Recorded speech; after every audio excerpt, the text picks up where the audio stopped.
welcome back to Aurora Airwaves. I should say welcome for you three. To everyone who's watching and listening, these are my three students. We're at Villa Maria. Hey. You guys want to introduce yourself? I'm Kel. I am Manny. I'm Emily. So these three goobers here have been forced to create an animation for me. We met, these two and I met about a year and a half ago for The Lady of Ice, which actually I haven't put out yet for the podcast. So maybe this will be the next episode. Okay. Yeah, we'll sort of like hype it up and stuff. Yeah. So we had a really good experience. These two did great art for that class. Thank you. And then they introduced me to Kel for this project. And what we're doing is we're creating an animation for Karina and the Lighthouse of Fox Flow. So I wanted to just sit down with you guys and sort of have this be a little time capsule of when we're sort of starting the project. It's been a few weeks, and you guys are starting to perspire a little bit. You're getting to the stage of, oh no, what have we signed up for? Which is good, because that's how everybody is with the Jordan project. We've gotten all the flavors. All of the flavors. Ugh. Yeah. But I'm really glad that you guys are here.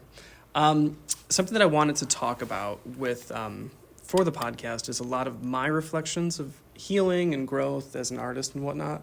I often reflect back to the age that you guys are at, because I'm just 10 years older than you guys. So what have your reflections been? You just came out of this junior film, and one of you can explain like what the junior film is and how that project went. But what have you guys learned about like what burns you out and what exhausts you and does not work for your creative spirit? And also what does work? Well, I think first off, to explain the film, maybe Manny should take over. Yeah. You did pitch What's the the story? film. Tell us the You story. did pitch, and we brought it to life, so I think it's important you... Basically, the story is about a discarded robot that goes on a journey with his found family to like find an artificial heart to experience emotions that he deems as real. Yeah. How'd you think of that story? Did you think of it? Yeah. Okay. Honestly, I have no idea. I was a lot with like personal projects. I just go with the first idea that I have, and I keep reworking the idea until it makes sense. Okay. And then figure out whether or not it's doable. Which helped out a lot because my team got me to downsize from my original idea, which would have killed us. Okay. Well, that's a good lesson. What did you initially pitch? Was it much longer, or was it just more ambitious of the action scenes? There were more parts. There was longer scenes, and then the designs were way more complicated than they needed to be. Yeah. Okay.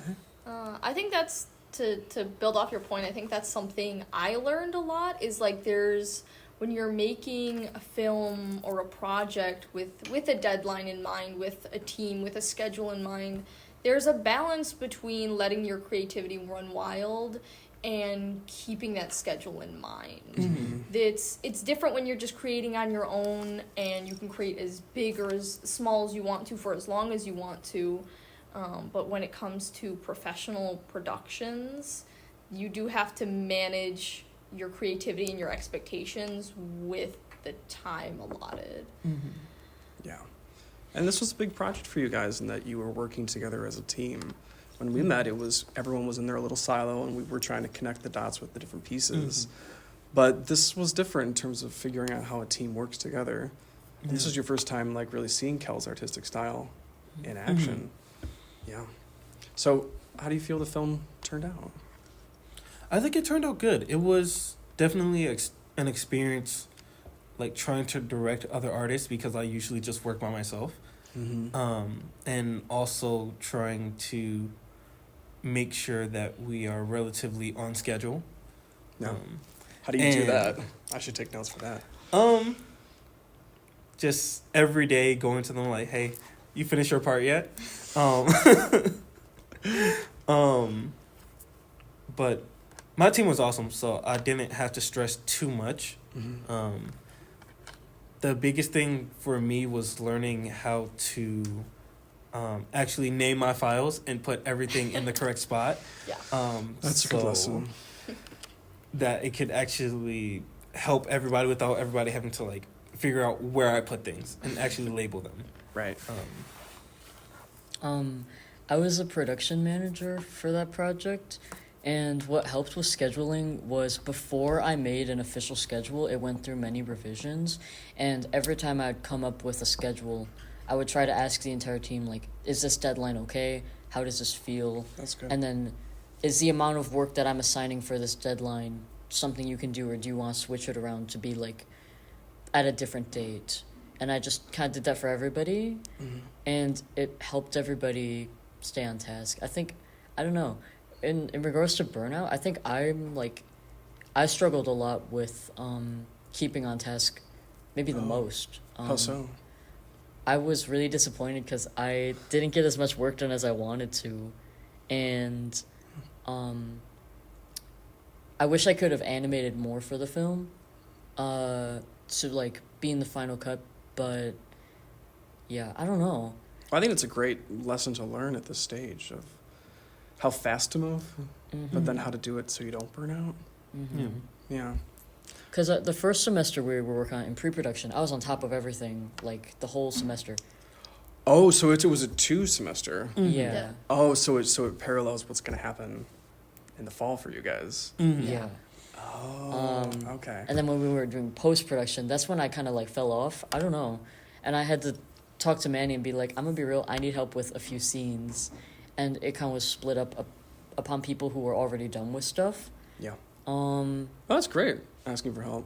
Yeah. Rather than it being like May 1st. Yeah, I think it's good to ask for help, but also, you take on a lot of work when you don't need to. Like, someone will be like, oh, I'm not really sure if I can finish this, or, oh, I might need help with this, and you're like, oh, I can do it, even though you already have, like, 6 tasks to do. Average Manny behavior. Yeah.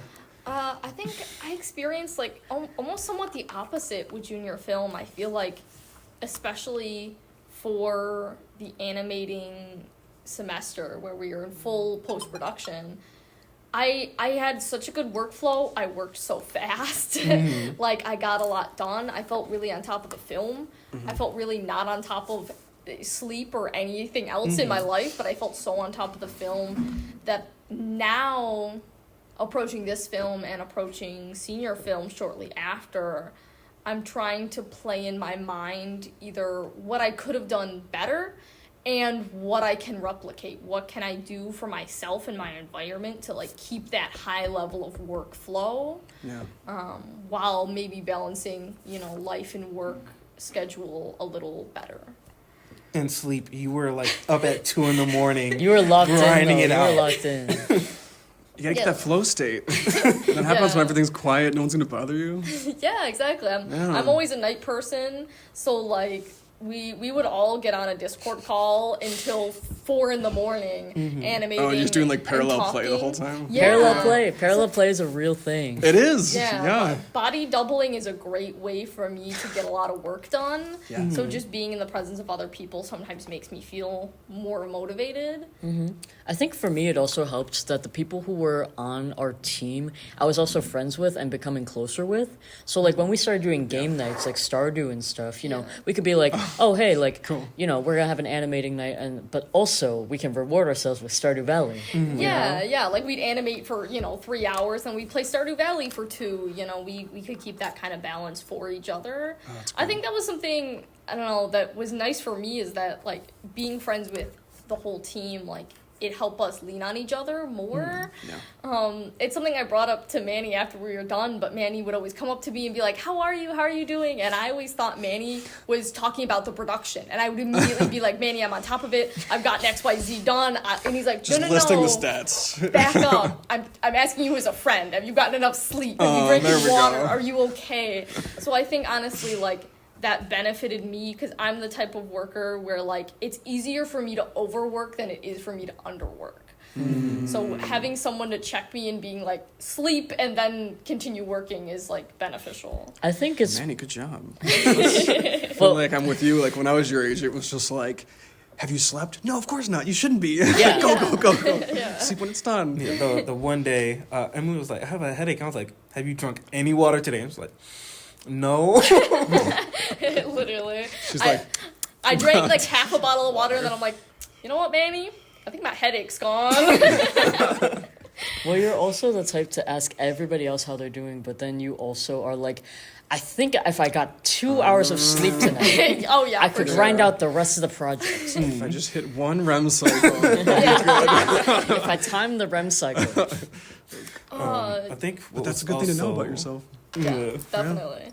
I also feel like a good thing was I didn't stress everybody out. Like, I was pretty chill throughout the most semester. I would ask questions to make sure people were on task, but I wasn't like pressuring them. Yeah. It wasn't until like the last 2 weeks that I got stressed out. Actually, like the last few days. It was like the last few Yeah. days Yeah. really bad. But even then, you weren't like taking it out on the team. You were weren't- just kind of like locking in. Just like withering Yeah, away. you weren't Yeah. like, ever like mean or harsh. Like you always kind of, I don't know, you were more encouraging than anything else, which I think is better for a production. Because if your team feels immense pressure, you can't work well under those conditions. You're not going to be able to get it done faster anyways, even with the pressure. Yeah. Well, I thought you brought a lot of energy to the team. Like whenever Emily? Emily. Emily brought energy? No, Wow, where you been? Emily was a goat. yeah, whenever like we start feeling kind of like uneasy about things, like especially like it was honestly just like me, Manny, and Aramis. Whenever we were like kind of like, that's a lot, I don't know, we have a lot ahead of us. You were always like, but we got it. We're the GOAT. We got it. It's gonna look so good when it's done. Like, I don't know, I'm a firm believer of, like, fake it till you make it, and if you act with spite that you're gonna do something great, you're more likely to do something great. Yeah. Yeah, you But I gotta think believe that's in the something, vision. I think that's something me and Kel talked about at the very end of production. It was the last few days, and Manny wasn't mean or anything, but he was so stressed out that, like, he literally, like, his aura was different. It was different. Me and I literally pulled Kel aside. I'm like, Yeah. is Manny upset? I don't want to make Manny upset. I had like, multiple is he people okay? asking me that day if you're okay. Like, we I just wanted needed so to bad focus. to tend to Manny because I'm like, I've never seen him so stressed. Yeah. That's when you're like, you just need to render a little faster so you can breathe. Yeah. Yeah. Oh God. Well, so before we segue into this summer, what's the like big final takeaway from each of you about junior year? What's the one thing that you would tell yourself a year, in the past about approaching that project with what you know now?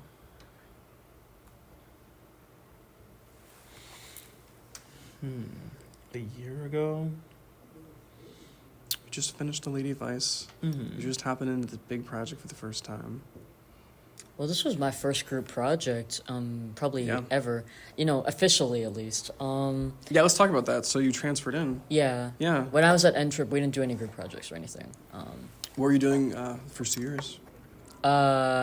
Really basic stuff: flour sack, ball bouncing, Okay. pendulum, and then when I came here, everybody was so talented, so talented. It really intimidated me because I'm leagues behind everybody here. Like, these guys really know how to animate, and I wasn't taught a lot of this stuff. So I struggled a lot in my first semester here because we did rigging, and I was not taught rigging at all, and everybody already knew how to do it. I didn't know how to do it. Really? Okay. Yeah, so I just kind of had to, like, read the notes and try, Figure it out. But, like, what I was worried about at the beginning of the semester, when I knew I was entering a group collaborative project, I was like, what if I lose motivation or, like, lose passion for it? Yeah. Like... It's the first time someone's actually watching you work. Yeah, and it's like, depending on I can't lose passion. I need to keep motivated because, like, we all depend on each other. And I feel like that, I was kind of scared that could cause tension within the group, Sure. Like, I didn't know anybody at the time. And, like, I didn't know who I was going to be paired up with or anything. So I think... And they're like, oh, we got the new kid. Honestly, That was Emily for real.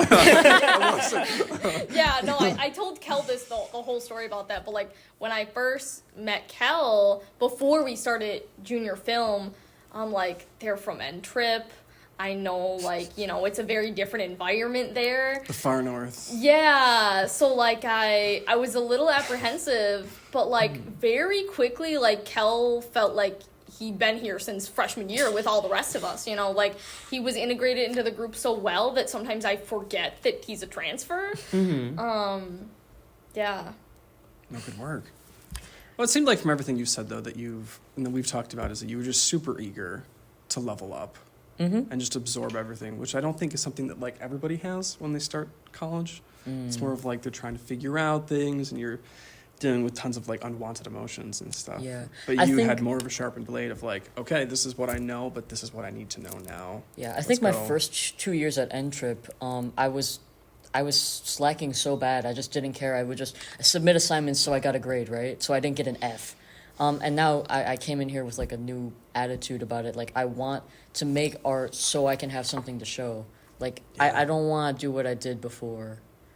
So I always knew that I could like be eager and passionate, but I think being with this group of people really, really, really helped because I had no friends at N-Trip. Oh, really? Yeah. Yeah. That's Honestly, surprising because you guys are just like all locked arms so tightly.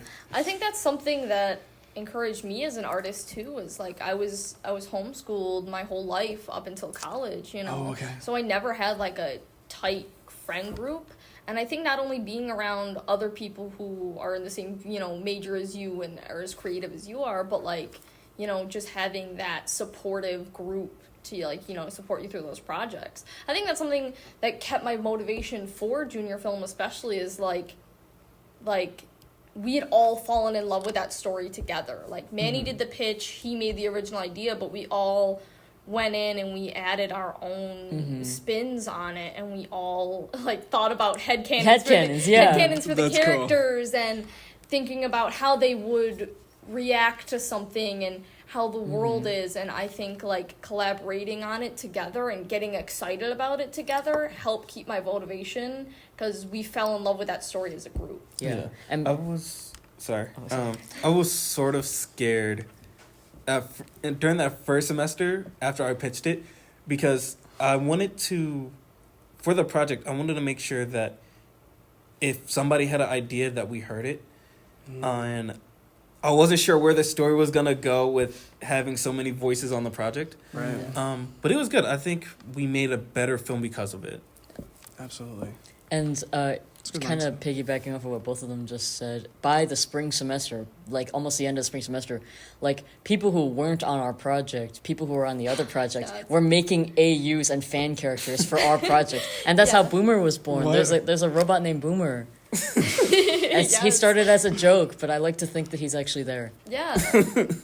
Like he wasn't in the film. He No. was, well, We Well, thought about it. I thought about it. not that I you made a know of. poster version where he's in the poster, but I didn't. Oh, okay. He's a joke character, and he's basically just really annoying, and he's the only robot that knows how to talk. Yeah. Well, and I mean, you guys also like made the physical one that you brought to the screening. The little sculpture guy. Oh yeah, Yeah. Oh, yeah. my Which friend character made was that? those. That's JJ, the little bunny robot. My friend, I commissioned her. I said, "Can you make this? Would this be easy to make? And then also, can you make 5 of them?" And she did, and I gave one to everybody on our team. That's it was great. really nice. That's great. I don't know. I just feel like the whole time I'm like that whole process and that whole experience together, like that's a core memory immediately. Like that's something I'll never forget, you know. And regardless of like, I took a lot as a professional person, as an animator, but just as a person, it was an important experience for me. Yeah, a lot has changed. At least like in my life, in like only the past not even a year. So much has Yeah. changed for me, and like it's making me like really appreciate that I'm happy right now. You know. That's great. That's great. I mean, it goes to show like what a location shift can do, and being in an environment that actually like supports young artists, but also like pushes them and understands like what that trajectory has to be, which I think this school does a pretty good job with, Yeah. knowing those different benchmarks that you have to hit, and it's going to be stressful. Mm-hmm. I mean, I remember like, you guys had a lot in sophomore year that you had to push through, but like by getting to those points, you become stronger for it. Mm-hmm. So yeah, it's only probably been like 9-10 months. Mm-hmm. Yeah, that's awesome. Well, I'm glad you migrated over here. I'm really Yeah. glad. Yeah, and it's cool to hear you talking about like portfolio and how you want to grow and the body of work that you want to make, Mm-hmm. and you're thinking about what you're gonna do post college as well. Manny, what are you gonna say? Just to go back to your original question, but something I would tell myself is Yeah. that it's okay to rely on everybody. The first semester I had a lot of stuff going on, and they really pulled through when I wasn't able to focus. That's awesome. Yeah, That's So- awesome. I had a great team. Was it tough for you to ask for help? Oh yeah, Or- for sure. I hate asking for help. Yeah. But it was good, and Well, that's great though. You got to practice that. mm-hmm. Because life happens, shit happens. Mm-hmm. But Yeah. I think it's something I would tell myself for junior film, but I think it's something I would tell myself, pre-college, is like, you're capable, right? Because animation is one of those fields where, especially when you're young and you're aspiring to do art and do animation has an intrinsic way of being so fantastical it feels not real. Mm-hmm. So then when you approach that and you're like, I want to also make things that looks like they're real. Like, no one could make that. It's hard to quantify if you think you're capable of creating something like that. Something that feels magical and unreal and like it just spawned out of the ether. Yeah. So I think it's an important thing to be like, you can also do that. Yeah, Mhm. which is why I Yeah. think a lot of animators agree. Like, one of the coolest part of animation is actually seeing your characters move for the first time. Like, they're moving, they're yeah. talking, they're walking around. That's weird. Yeah. Mm-hmm.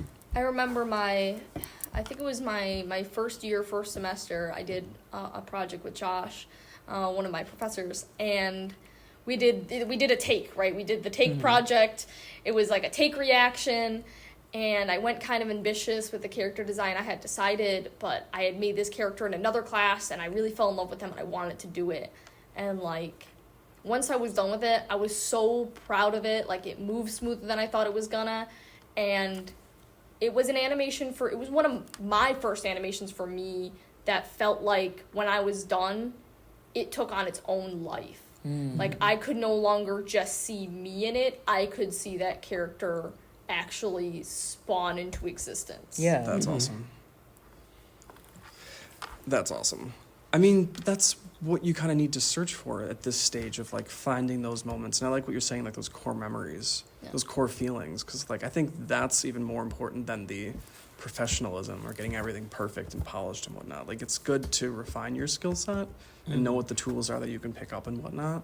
But like my buddies and I, like, we thought about this film we shot when I was 20, when I was a junior, called As Ever, and it was just like that week of shooting in South Carolina and all the times of like doing pickup shots around Oswego and stuff. Like, it was timeless. It just felt like its own thing, and that was the fuel, and it really still is the fuel in a lot of ways, because it was just like, you can't make this anyplace else. This is its own experience.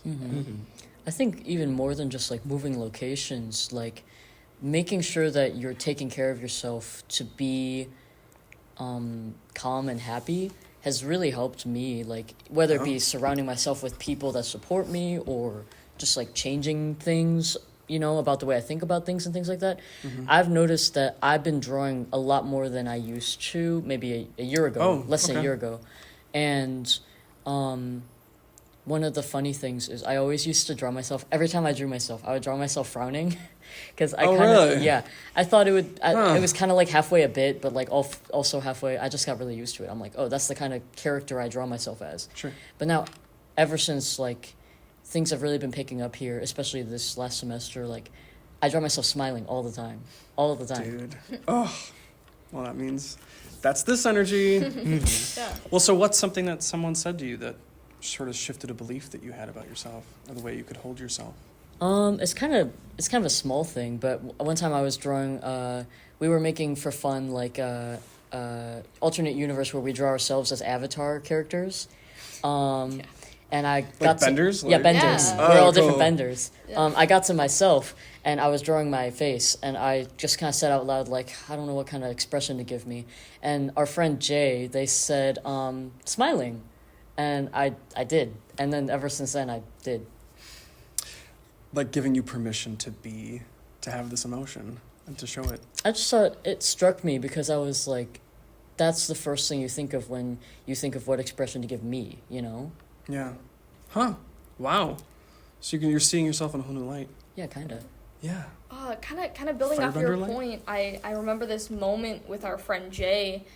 They were showing me, it was like a meme on Twitter or something, and it's like of like a Garfield stuffed animal or something, and it says like, Puppet, probably. Yeah, it was just like a mangled stuffed animal. It went from like, oh, cute, pristine stuffed animal to like messed up. And it said like, to be loved is to be changed. And like, it was just a silly moment, but then my brain kept going back to that moment and getting very emotional about it. And I think it's something for me that's like very summed up my journey. I think when I got to college, like, I didn't really know who I was or what I wanted to look like or be like or act like or create. And then being in that loving space with community and friends and things I'd never had before, like, it did change me. Like, it changed me to who I want it to be. Yeah. Well, it's amazing you're realizing this so soon. I mean, you're going to be a senior, but it's a big shift going from being homeschooled to all of a sudden being a part of this community. Oh, I mean, I've seen you guys in the comments. There's just so much energy. There's so many people bouncing around. Is that sort of overwhelming at first? I think it was overwhelming at first, right? I was always been like a shy, more introverted person, but again, this group is so loving, so accepting that like I immediately felt integrated into that space, and it felt like where I had always belonged, And I think it was awesome. a shift in my mind, because when I was younger, I had it in my head that like personality wise I was just meant to be like a lone wolf. Like that's just the way I liked it. Right, but it really wasn't. Like, I just hadn't found my people yet. It goes to show you, like, the personality changes. Like, whenever we find that, like, we are this personality or this is, like, what we exhibit and this is who we are, it is malleable. Like, you can go into a different environment and a whole different part of you can come out. And it's cool to challenge that, I think. And, like, for me, like, working at a salon in a salon school, I hadn't had a haircut in 6 years. I didn't know what any of these things were. But through doing that, it just changed the way I was able to look at myself. So that's awesome that you were able to see that. Yeah. In a more heartfelt way. For me, it's kind of like I was starting to realize, like, there's more about the world and about life than everything I learned in my past, These people are so different from what You hadn't been exposed to any exactly, of these types of people. And it's kind of like, I don't know, I always say this, but, like, I really feel like this school and, like, this friend group that we've all cultivated, like, the universe sent that. Like, and that sounds really stupid, but, like, I'm not saying that No, lightly, that's, yeah. Like, I feel, it just clicked, Well, when that flow happens, that's just what it feels like you're being supported by. Like, the universe has got you to a point. Yeah. And a you lot can just has enjoy it and changed. bask in it. Yeah. And Emily can attest, like, for my first 2 years here, I didn't talk to anybody. You didn't talk to us. I'm literally like, that guy's so cool. Everybody I know, you would would like sit in the back and that I would talk to people eyes in were big and class. bright, and you'd be like, I would talk to people in class, and then I would go home. And it wasn't until, I want to say, earlier this semester, partly last semester when we went to Ottawa, that I started hanging out and talking with everybody. And it's been amazing. Like, we do stuff outside of just school now. And, like, we play video games together. We just went to a concert.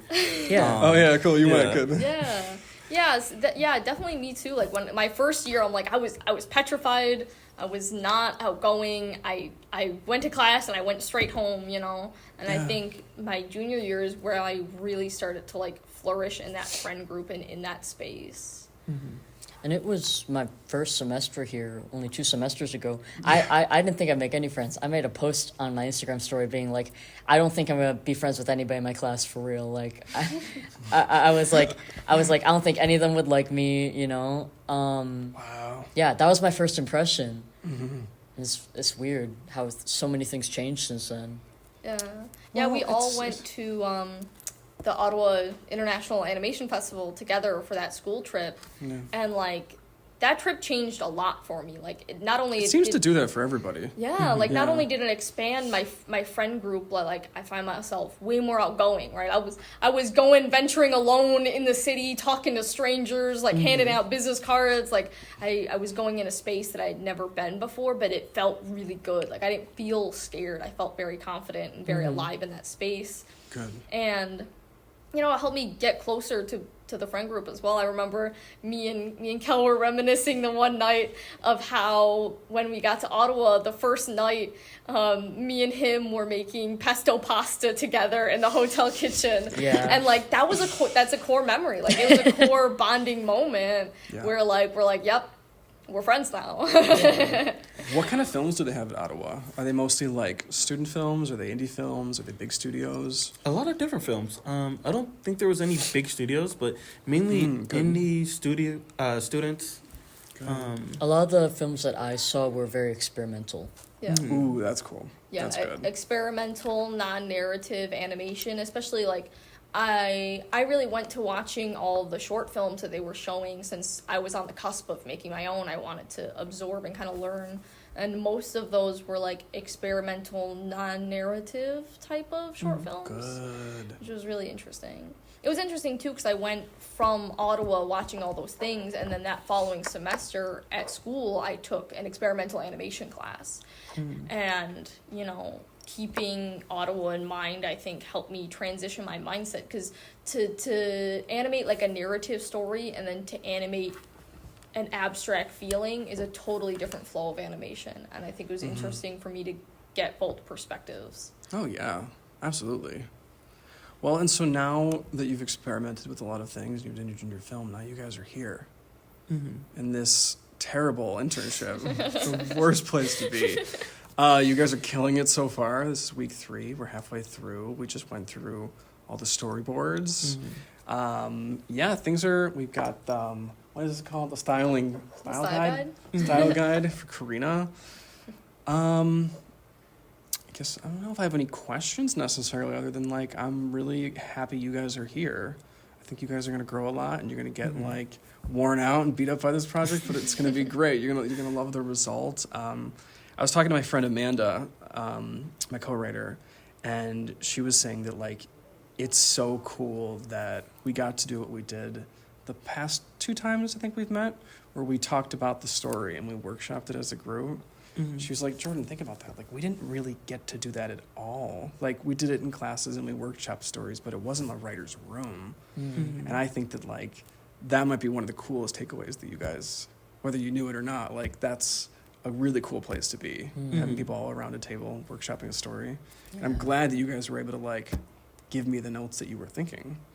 Because I think when we hold on to, like, this is the story, now make it. Like, it's not going to go anywhere. But even, like, today, like, changing up the story and see how things are going to, like, fit better for this medium is such a cool experience for me. And I'm glad you guys get to experience it as well. Yeah, we even did that for Where to Find a Heart. You know, we would talk about the story and workshop it. Even we'd sit outside on the grass and talk about it. Yeah. But like, you mentioning that reminds me, like, it never occurred to me that I had done that. You know, like I would sit and watch behind the scenes of animation that I'd love, and I'd see the writers all sitting around a table, and I'm like, wow, they do that as a job. They got their boards everywhere. Right? Yeah. I'm like, that's so cool, and I'm like, wait, I did that. Right, yeah, I did that. And then you realize they're just sitting at a table. Yeah. It's nothing fancy. Yeah. It's the same thing. So that's a good reflection, though. Like, you guys are doing it, and what you brought from your junior film, you're bringing to this, that you're moving forward. These are all experiences that you're going to be using, you know, what you're learning from in your careers, which are right around the corner. So keep up this great work, put everything you got into this film, and we're going to get to some festivals. How should we wrap our little chat right now? Any things we're looking forward to let's talk about that. Like, what's like the thing that you are excited about animating most in each of your sections? Emily? For this? For this, yeah. Okay. The skeleton. I think. Okay, talk to us about the skeleton. They don't know who the skeleton is yet. So we have the skeleton of this fox that's like draped in a dark cloak that moves and like somewhat breathes. And I love animating effects, so I'm very excited to see where I can go with this. And I sort of want to like make it creepy a little bit. I'm gonna enjoy that one. How are you gonna pull off the creepiness? I mean, we've talked about like the way that the wind like flickers through it, that it's and the way that like when that's articulated versus like when the rib cage is moving and stuff. I think that's something that was interesting when you gave us the story and we read over the script and we were playing with it on our own at first. And me and Manny were immediately like, this needs grit. Like, we need drama, we need grit, we need it to be a little darker and a little rougher. And then she channels JoJo. Kel has like a very like cute cartoon style. So like Kel mellows us out and we go crazy, and I love that That's dynamic. good. That's good. I'm drawing the cutesy foxes, and Manny's drawing the skeleton spirit demon. Yeah. I think for me, like, you know, where I want to go with my degree and my career is like character animation. So I think pushing crazy perspectives on character animation is what I'm the most excited to do, because I think it pushes the skills I already have to be improved. For me, I also want to do character animation. So, but the way that I'm approaching it is more like I want to focus on acting, being able to tell what the character is feeling and what might happen next without them necessarily saying it. Yeah. Well, that's a big thing. Whenever we can cut dialogue out and have it be a reaction to something, it's in their face, it's always better. Yeah. I think that's another interesting thing I definitely learned from our junior film, is because in our junior film we don't have any dialogue and our characters don't have mouths. So being able That's to like true. emote and express and react without mouths, with very limited movement, I think was very interesting, and I think we all found like a lot of creative ways to express our characters without traditional facial features. Yeah. Well, you guys pulled that one off. I can't wait to, we'll check in a few weeks. Maybe, I don't know, maybe we'll do 3/4 of the way through, or we'll do it at the end, or we'll figure out when that right sweet spot is. But I can't wait to share, you know, your next wave of reflections and everything that you're learning. So, all right. Thanks, guys. Thank No you. problem. Thank you. Thank you for listening to this episode of Aurora Airwaves. I'm so grateful to have you here as the auroras take us on a journey through the night sky. Stay tuned. Who knows where they'll go next and what healing they'll bring us. Please stay in touch. Remember to follow us on Instagram, Facebook, subscribe to us on YouTube, and follow the show on Spotify and Apple Podcasts. Please leave us a review, give us some likes, and let us know what you think of these episodes. We'll be in touch soon. Thanks again for listening.